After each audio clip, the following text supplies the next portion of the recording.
আমাকে সরকার 1,74,000 টাকা বেতন দেয়। এখন এই যে গাড়ি চলি না, মাসে 70,000 টাকা তেল খরচ দেয়, 70,000 টাকা তেল খরচ দেয়। ঢাকায় একটা বাসা, বিশাল বড় বাসা, যে বাসাটা হচ্ছে এখান এত সুন্দর, এটা আপনি 2 লাখ টাকা দিয়ে এটা ভাড়া নিতে পারেন। দেখেন আমাদেরকে এত সুযোগ সুবিধা দিতে কেন চুরি করে, মানে ধরেন 10 কেজি চাইলে এটা থেকে সোয়াশের মাইরা দিয়ে আমি কেন মানে টেনশনের মধ্যে ঘুমাবো? একজন সংসদ সদস্য কেমন হওয়া উচিত?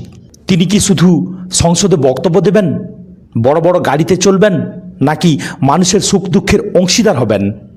বাংলাদেশের কুমিল্লা 4 অর্থাৎ দেবিদ্বার আসনের তরুণ সংসদ সদস্য হাসনাত আবদুল্লাহকে নিয়ে আজকাল অনেক আলোচনা হচ্ছে।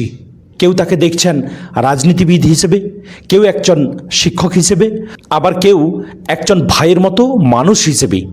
স্বাস্থ্য কমপ্লেক্সে হঠাৎ উপস্থিত হয়ে চিকিৎসা সেবার মান যাচাই করা, মেধাবী শিক্ষার্থীদের সংসদ ভবন ঘুরিয়ে দেখানো, শহীদ পরিবার ও আহতদের খোঁজ নেওয়া, মানুষের কাছে জবাবদিহিতা নিশ্চিত করতে লাইভ ক্লাস চালু করা, এমন নানা উদ্যোগ তাকে আলোচনায় এনেছে। কিন্তু প্রশ্ন হচ্ছে, ক্ষমতা কি ভোগের জন্য নাকি সেবার জন্য? রাসূলুল্লাহ সাল্লাল্লাহু আলাইহি সাল্লাম বলেছেন, কোনো জাতির নেতা হলো তাদের সেবক। আর আল্লাহ সুবহানাহু ওয়া তাআলা কি বলেন?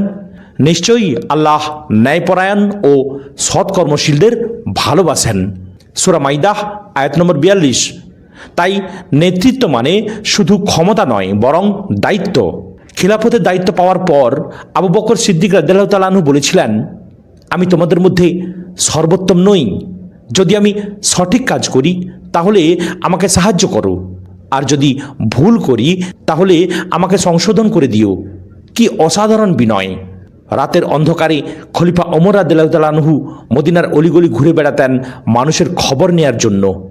একবার এক ক্ষুধার্ত মায়ের কান্না শুনে তিনি নিজেই কাঁধে আটা বহন করে নিয়ে গিয়েছিলেন। সাথে থাকা ব্যক্তি বলেছিলেন, আমরা বহন করি। ওমর রাদিয়াল্লাহু তাআলা আনহু উত্তর দিয়েছিলেন, কি কিয়ামতের দিন কি তুমি আমার বোঝাও বহন করবে? এটাই ছিল ইসলামের শাসকদের মানসিকতা।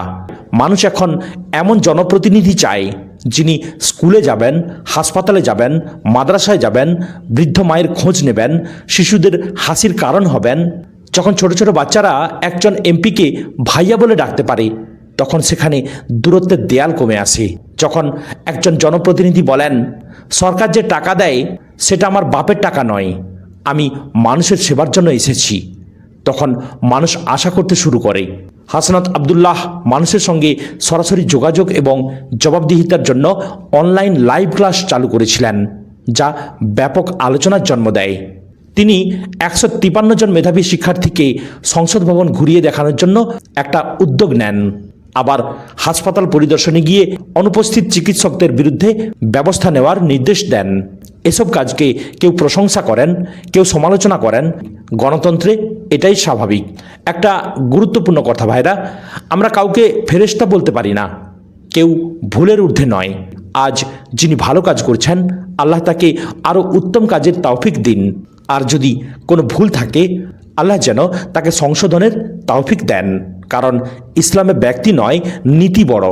পরিশেষে বলি, হয়তো মানুষ সবসময় বড় বড় উন্নয়ন মনে রাখে না, কিন্তু মনে রাখে কোন নেতা তার পাশে দাঁড়িয়েছিলেন, কোন নেতা তার সন্তানকে মাথায় হাত রেখে আদর করেছিলেন, কোন নেতা অসুস্থ মাকে দেখতে হাসপাতালে গিয়েছিলেন, কোন নেতা মানুষের সঙ্গে মানুষ হয়ে কথা বলেছিলেন। যদি একজন জনপ্রতিনিধি সত্যিই নিজেকে জনগণের খাদেম মনে করেন, তাহলে সেটা শুধু রাজনীতির সাফল্য নয়, বরং ইসলামের সেই চিরন্তন শিক্ষারই প্রতিফলন।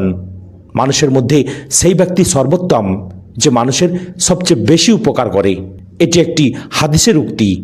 আল্লাহ তাআলা হাসনাত আবদুল্লাহ সহ দেশের সকল জনপ্রতিনিধিকে সততা, ইনসাফ এবং মানুষের খেদমত করার তৌফিক দান করুন।